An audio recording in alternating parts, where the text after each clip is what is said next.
Syederalun untuk memuluskan aksi menipu ibu rumah tangga berinisial EL berusia 56 tahun, tersangka F berusia 53 tahun, sering menggantikan nomor HP-nya. Ia menggunakan 7 nomor SIM card yang mengaku sebagai orang yang berbeda. Kapolres Luxmawe AKBP Hengki Ismanto didampingi Kasareskrim AKP Zeska Julian Tarunawijaya saat konferensi pers mengatakan pelaku F meyakinkan korban dengan menggunakan nomor HP lain.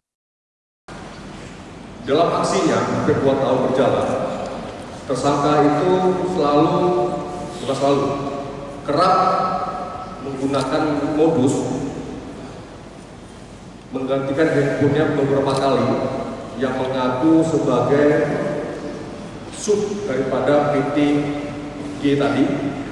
Jadi satu pelaku tapi menggunakan beberapa nomor ponsel yang mengaku menelpon korban bahwa saya dari PT ini menyampaikan prospek daripada perjalanan maupun perkembangan investasi. Namun semua itu adalah hoax. Korban mengetahui bahwa diri yang ditipu itu tertipu karena mulai menyadari setiap kegiatan yang ditelepon dari orang yang selalu mengatasnamakan klien, sahabat ataupun dari orang perkantoran dari PTG tadi, setelah mengecek ternyata gudangnya kosong. Jadi semuanya operasi saja.